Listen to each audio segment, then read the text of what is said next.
Cave 16 at Ellora is not a building assembled stone by stone, but a 100-foot-tall, multi-story temple carved entirely out of a sheer basalt cliff face from the summit downward. Set into the rugged escarpment of the Charanandri Hills in western India, this monolithic sanctuary did not rise from the ground. Instead, 8th century Rashtrakuta engineers reversed the standard laws of construction, carving directly into the mountain to liberate more than 200,000 tons of solid volcanic rock. Every open courtyard, gateway, freestanding sculpture, and soaring tiered spire is part of a single unbroken mass of stone, physically continuous with the bedrock beneath it. In traditional additive architecture, a cracked pillar or flawed lintel can simply be replaced with a fresh block. In monolithic subtraction, there are no second chances. A single miscalculated fracture line driven into the living basalt permanently compromises the structural integrity of the monument. To carve halls, pillars, and courtyards downward into unmapped stone without structural collapse, master builders had to invent a precise system of negative engineering, balancing raw subterranean geology with geometric exactitude. The physical feasibility of carving an entire mountain sanctuary begins 66 million years before the first chisel struck stone. Kailasa sits within the Deccan Traps, one of the largest volcanic provinces on Earth, created by sequential flows of flood basalt that cooled into thick, stratified horizontal layers. This fine-grained volcanic rock possesses an extraordinarily dense microcrystalline structure, yielding a compressive strength often exceeding 200 megapascals, roughly 4 to 5 times that of structural limestone or sandstone. Yet carving solid basalt is fundamentally governed by fracture mechanics. As deep pools of lava slowly cooled, thermal contraction formed vertical columnar joints, while trapped gas pockets left sporadic amygdaloidal cavities filled with softer secondary minerals like zeolites and quartz. These internal fault lines presented a double-edged reality for stonecutters.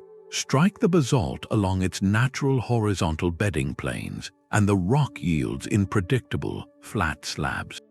Strike it carelessly near a vertical cooling joint, and fractures can propagate unchecked through structural stone. To ensure that an uncarved pillar or hanging balcony would survive without snapping under its own weight, the excavation had to harmonize perfectly with the natural grain and stress boundaries of each volcanic stratum.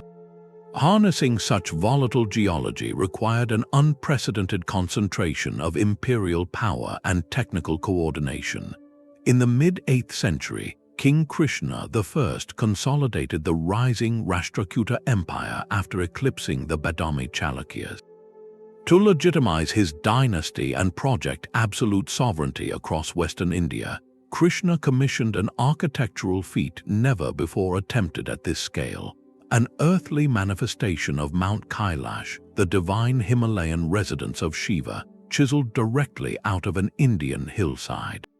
The scale of royal ambition is recorded in Rashtrakuta copper plate charters, which note with wonder that even the architect and the gods were astonished at the completed structure, questioning how such an impossible sanctuary could have been manifested from the living rock. This was not a chaotic swarm of uncoordinated laborers, but a highly disciplined state apparatus.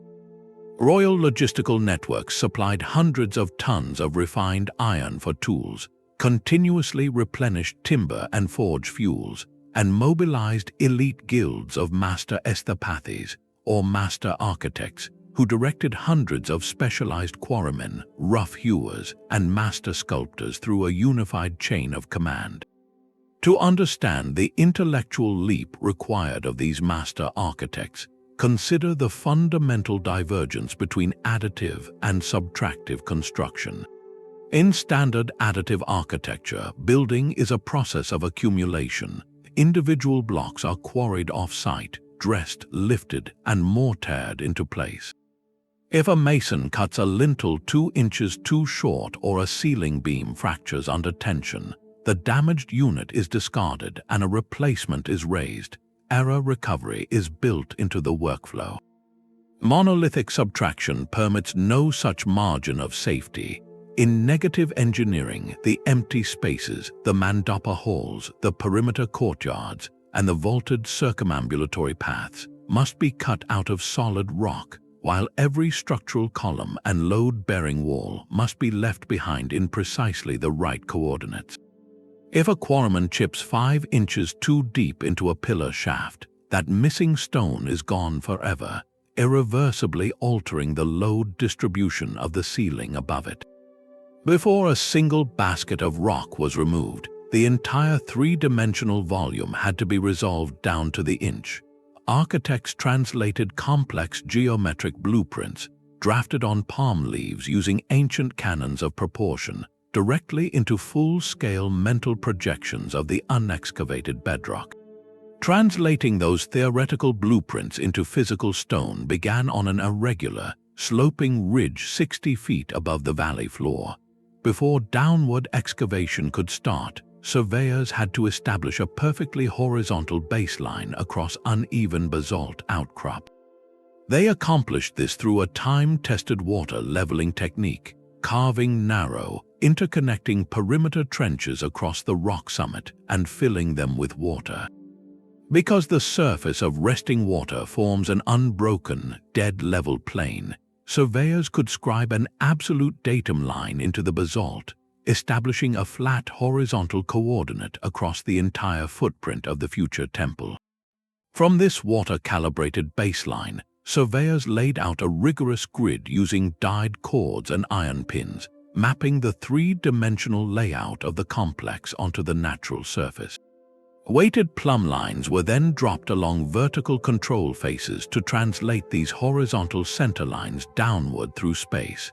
Long before quarrymen broke into the interior halls, the exact 3-sided perimeter of the isolating trench was scored deeply into the summit rock. Every cubic yard of stone scheduled for removal was clearly delineated from the monolithic mass reserved for the sanctuary itself. Once the datum lines were scribed into the summit, the quarrymen began the primary physical act of isolation, sinking 3 massive, connected trenches straight down into the mountain.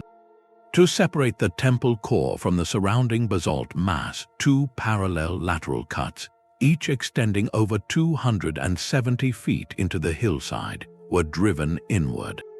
At the eastern rear, these lateral trenches connected along a perpendicular transverse cut measuring roughly 150 feet across. Sinking these cuts downward more than 100 feet created a vast, 3-sided rectangular pit that freed a central basalt island weighing more than 200,000 tons. This geometry was not merely an aesthetic boundary, it was a structural necessity. In an open pit quarry, deep mountain rock exists under lateral tectonic and overburden pressure. If sculptors had attempted to hollow out the temple while it was still fused directly to the cliff sides, differential rock stresses and lateral shear could have propagated uncontrolled fracture planes straight through the temple sanctuary. By dropping the 3 perimeter trenches first, engineers mechanically decoupled the core from the hill, turning the future sanctuary into a free-standing, self-supporting block. Cutting those trenches and carving out the courtyard displaced between 2 and 2.5 million cubic feet of solid basalt. In material handling, solid rock in the ground does not equal loose rubble in the pit. When dense basalt is fractured by chisels and wedges, it undergoes a swell factor of 40 to 50%, expanding into jagged boulders, cobbles, and dense grit that easily chokes an active workspace. Evacuating nearly 4 million bulk cubic feet of loose debris from a deepening pit required a systematic mass balance strategy. Fortunately, the site possessed one crucial geometric advantage. The western face of the complex remained completely open to the valley. Instead of hoisting millions of basket loads vertically up 100-foot cliff faces, quarry masters cut progressive, downward sloping exit ramps through the western portal. Workers used gravity chutes and stone skids to slide heavy boulders down toward the valley floor, while porters formed continuous hand lines of woven baskets to haul crushed rock out along the descending floor. The debris was not discarded at random. Much of the excavated basalt aggregate was redirected into regional infrastructure, filling road foundations and terracing agricultural embankments across the valley below. Executing these deep fractures required an immense supply of carbonized iron chisels, heavy pointed picks, and dense stone sledges. Across medieval Indian quarrying sites, tool marks reveal a sophisticated mastery of mechanical splitting known as the wedge and feather technique. Stoneworkers first cut a straight line of narrow, rectangular mortise holes along the natural grain or horizontal cooling joint of the basalt. They then drove dry wooden wedges into these aligned pockets and saturated them with water. As the dry wood absorbed the liquid, its cellular structure expanded with tremendous hydrostatic force, generating hundreds of pounds per square inch of outward pressure and snapping clean, multi-ton blocks free from the bedrock. For more stubborn, unjointed stone, smiths used sets of tapered iron wedges driven between paired iron shims with synchronized sledge blows. Because Deccan basalt is exceptionally hard, rich in silica and iron silicates, chisel tips blunted or cracked within minutes of continuous impact. To sustain excavation velocity, the Rashtrakutas maintained permanent blacksmithing forges directly on the quarry perimeter. Teams of smiths worked continuously through charcoal fires, quenching, resharpening, and tempering thousands of iron points every single day to feed the advancing cutting lines. The sheer height of Kailasa Temple, towering over 100 feet from courtyard floor to apex, would normally have required an astronomical investment in timber scaffolding. Constructing multi-tiered wooden platforms to support hundreds of masons across a vertical cliff would have depleted entire regional forests, but top-down subtractive carving completely eliminated this requirement. At every single stage of excavation, the uncarved mountain directly beneath the mason's feet served as their working floor. Sculptors never stood on suspended wooden planks hanging in open air. They stood firmly on solid bedrock. As they finished the intricate ornamental detail on the highest finials and roof ridges, they stepped down to the next level, slicing away the very platform they had just occupied. This living rock staging strategy also solved a fatal construction hazard, rockfall. In conventional bottom-up masonry, workers on upper levels risk dropping heavy stones and tools onto completed carvings below. At Kailasa, because the roof, cornices, and upper clerestories were fully carved, detailed, and polished before the lower stories were even touched, no falling hammer or misdirected chisel could ever damage finished architectural surfaces below. High above the canyon floor, the master sculptors began at the literal summit of the unformed basalt mass. Their first finished intervention was not a foundation stone, but the crowning Kailasa pot and the octagonal dome of the Dravidian Shikara spire, carved directly out of the mountain's highest intact stratum.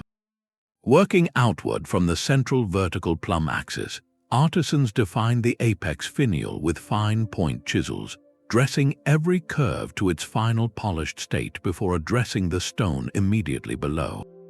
As the dome took shape, the sculptors cut downward into the next horizontal horizon of rock, revealing the tiered parapets, projecting cornices, and miniature barrel vaulted pavilions known as kutas.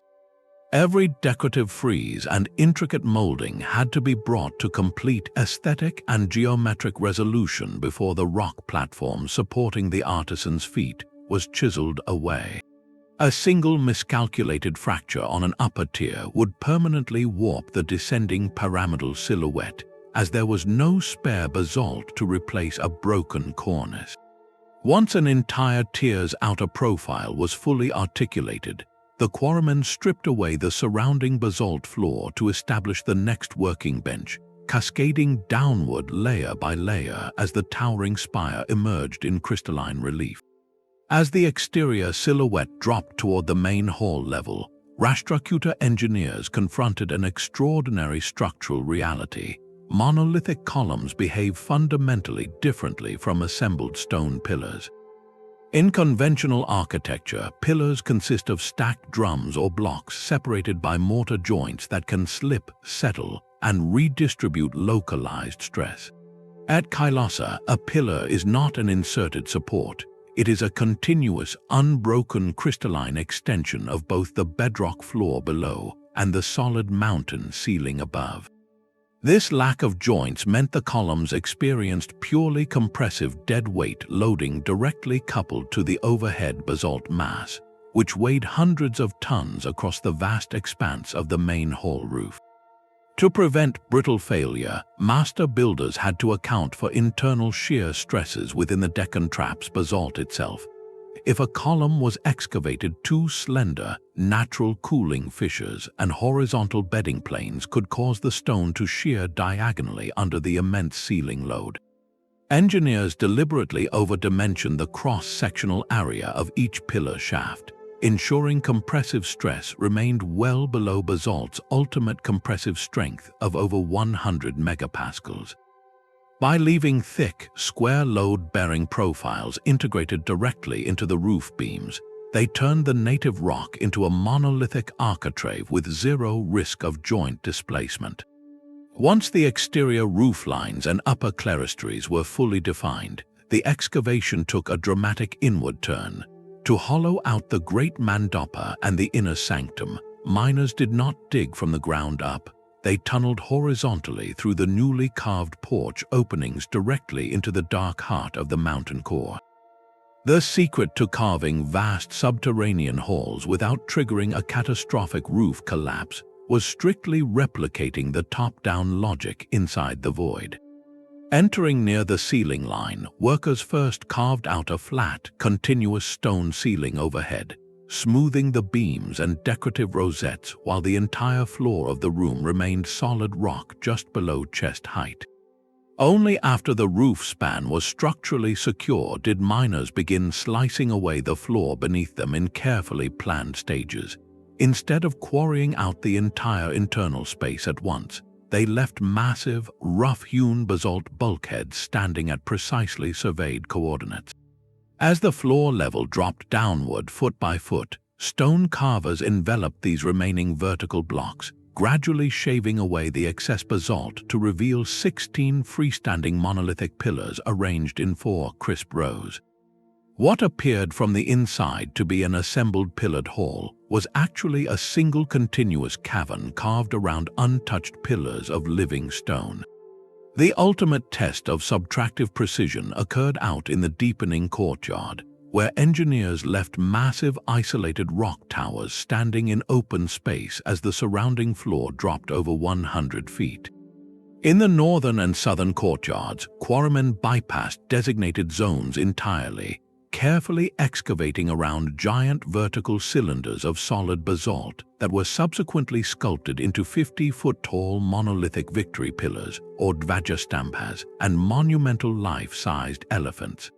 Even more audaciously, the Rashtrakuta master builders engineered a series of suspended rock-cut sky bridges connecting the 2-story entrance gateway to the Nandi Pavilion and the main temple sanctuary. Rather than building an arch with keystones, workers carved the upper bridge surface and its protective parapets first, leaving the rock intact beneath it. Then, mining crews tunneled underneath the bridge, hollowing out the open-air pedestrian passage below while preserving the monolithic stone span as an unbroken cantilevered lintel.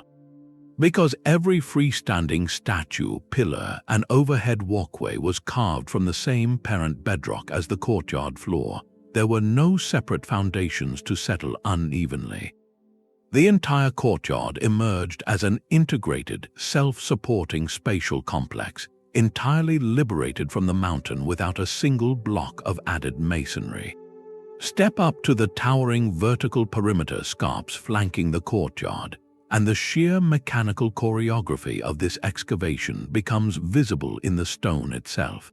High-resolution photogrammetry of the southern cliff face reveals rhythmic patterns etched into the rock, dense arrays of diagonal, horizontal, and vertical pick marks running across the 100-foot rock face. These tool marks are not random scratches, they are forensic records of gang quarrying in active progression. By mapping the angle and spacing of each strike, surveyors can trace exactly how teams of stonecutters moved in coordinated shifts. Heavy roughing picks striking with downward diagonal momentum cut parallel furrows 2 inches wide to shatter the primary basalt mass along natural cooling lines. Once the bulk rock was cleaved away, a secondary tier of artisans moved in behind the roughers. Their stroke patterns shift abruptly from broad, violent gouges to tightly spaced, shallow point chisels that leveled the wall within fractions of an inch. Each cluster of tool marks captures the precise physical boundary where one quarryman stopped and another began, proving that the cliff was excavated through an organized, industrialized relay of specialized iron-tipped tools. Yet the raw, charcoal-colored basalt visible today was never meant to be the temple's final presentation. Look closely at the sheltered underside of the upper sanctuary cornice, and you will find surviving patches of a brilliant, multi-layered lime coating known as chunam. Formulated from calcined limestone, crushed seashells, and pulverized marble dust, this burnished plaster served an indispensable dual purpose. Pragmatically, it acted as a hydraulic seal, bridging micro-fissures in the porous volcanic rock and shielding the monolithic core from the devastating hydraulic expansion of annual monsoon rains.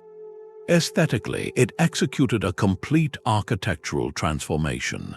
Covered entirely in gleaming white plaster, the monolithic dark basalt mass appeared to medieval pilgrims not as an excavated cave pit, but as a radiant, snow-crested Himalayan peak, the literal mountain abode of Shiva, Mount Kailash.